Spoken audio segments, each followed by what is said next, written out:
Known as a daily occurrence at school. We brush situations of abuse at school aside, labeling them as kids will be kids. But what if 78% of that bullying could simply stop? Our names are Mariana Hernandez, Kayla Aguirre, George Titus, and we have been doing extensive research on the topic of gender identity. People deal with gender expression in different ways, but all the different reactions come from the fact that we are not taught the specific differences between gender and sex. This following video presents the differences between gender and sex. Simple video to explain it. Gender versus biological sex. Biological sex has to do with the science within you and your parents. It's completely out of your control. Biological sex has to do with your private parts or your genitalia. It's in between your legs and is different depending on your sex. When you're a baby, the doctor looks at you and can tell whether you're a male or a female. However, gender is very different. Gender has to do with how you feel here, inside your head. Gender has to do with your thoughts and how you want to act. You can be feminine or masculine or neutral. Gender and sex are both a part of who you are, but always remember, gender is up here and sex is down here. Very different things. Gender identity and the way we address it affects students negatively from a very early age. We can all fight for gender inclusivity and help the many kids who are discriminated because of something they can't control. The genderbread man represents different levels of a person's identity. A person's gender is based on how they feel. The person's feelings are how you think about yourself. The next part of the genderbread man is attraction. The heart represents who you like and are attracted to. Attraction is who you have romantic feelings for. Who you are attracted to is not something you can control. The third part of the genderbread man is sex. Your feelings and who you are attracted to are not necessarily affected by your sex. A person's sex has to do with biology. It is your physical body and genetics which come from your parents. The last part of the genderbread man is expression. A person's expression is how they let others know about themselves. Expression has to do with portraying your gender to others. Some ways people portray their gender is by the clothes they wear, the way they speak, the way they like to style their hair, the habits they have, such as hand gestures, and the types of hobbies they have. For our analysis, we concluded that the problem is very complex, and the discrimination that follows many individuals who identify as transgender and non-conforming is daily and a life-changing experience. After the extensive research, we also concluded that the main source of this problem was the fact that gender identity is not taught at schools.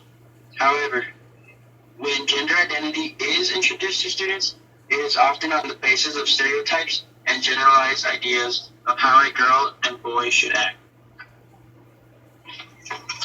According to Child Development Encyclopedia, a class with more gendered terms such as boys and girls, and who were told to line up by girls and by boys, were more likely to stereotype their peers, and this can affect their behavior for a lifetime. According to Kimberly Kelsey, a gender rights activist and writer for the Huffington Post, they experience a daily discomfort of having to correct people. Even though this is not an extreme case, it still shows how every person who is gender non-conforming is affected just because of the way they are, that we are taught to address someone. Based on these two articles, we can deduce that the problem is how we are exposed to gender. The things that we are told in school at a young age stick with us until adulthood. We then are taught to believe that such teachings are acceptable and end up offending other people. Whether we bully someone, misgender someone at the store, or offend someone we care about, all these are examples of the negative effects that this problem creates. In order to solve this problem, we created 3 criteria. Those criteria were that our solutions had to be inclusive, informative, and easy to understand. This is a video that explains these 3 criteria. For our criteria, we decided to have three main standards throughout our presentation. First, we wanted our presentation to be inclusive. We want to make sure that we don't offend any one religion, even those that have negative viewpoints on gender fluid people. We know religion plays a big part in some people's lives, and we don't want to offend them. We also do not want to offend any particular person of a certain sexual orientation. A person's sexual orientation is a very personal topic that some may find to be sensitive, so we plan on being very respectful and mindful of others. Our second criteria is to be completely informational. We plan on only using cold, hard facts, and we leave our objective thinking and personal feelings out of it. We cannot be objective in anything we say in order to make things easier to understand for those whom have thought a certain way for their whole lives. From the moment we are able to understand, we have been taught that to be the same despite what we think. People's objective thinking on gender has restricted children from gender nonconforming. Our third criteria is to make it comprehensible and easy to understand, so that even little children can grasp what we are saying. In short, we want our presentation to be inclusive in order to not offend anyone, informative so that our viewers have the right idea to what we're saying, and lastly, easy to understand so viewers of all ages can comprehend what we are saying. In order to get our point across, we need to make it easy for everyone to understand. Concepts such as the fact that gender is what a person feels is right to them, and a person's sex is their physical body.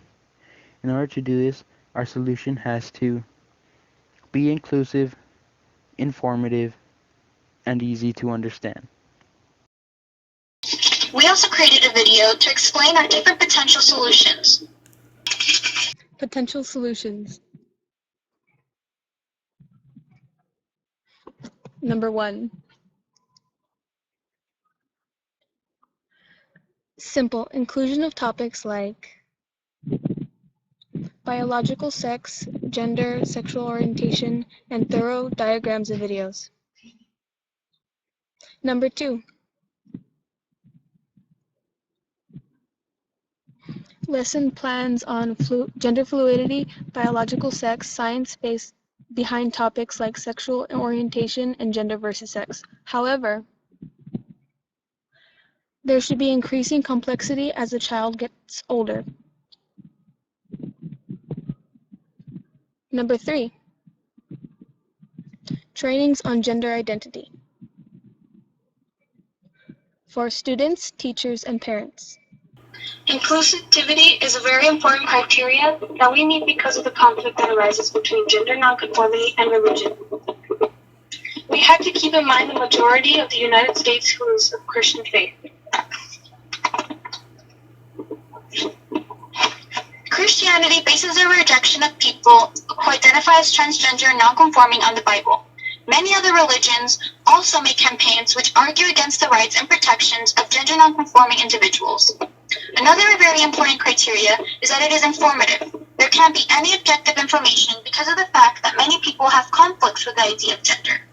Our potential solutions had to be kept easy to understand for the many who grew up believing that gender nonconformity is wrong.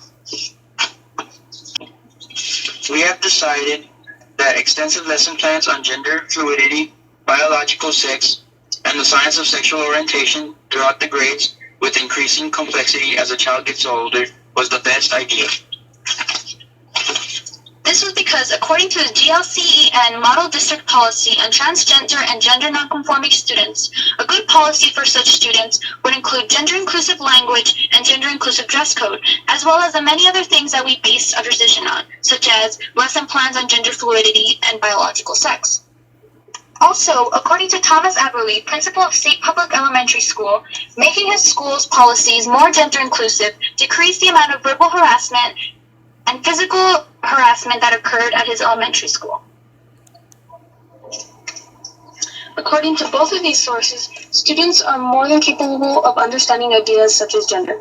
If ideas that are more complex, such as biological sex and sexual orientation, are introduced later on in their educational path, then they will slowly but surely grow up to be more accepting. In conclusion, our problem was 1. Very complex, 2. Incredibly important because this affects people's daily life, 3. And it stems from the fact that we are not taught about gender from an early age. We based our solution on 3 very important criteria. 1. Inclusivity, 2. Informative, and 3. That it was easy to understand. Following this criteria, we chose one out of these 3 solutions. Teaching kids a simple understanding of gender terms, lesson plans with an increasing level of complexity per grade level, and training for teachers, students, and parents. We believe that the best choice, and the one that followed our criteria the best, was the lesson plans about gender, sexual orientation, and biological sex because of the increasing complexity which would benefit the student. Let us leave you with this. 78% of students who identify as transgender or nonconforming are verbally or physically abused with transphobic and homophobic language while at school. The only way to fix this is through education.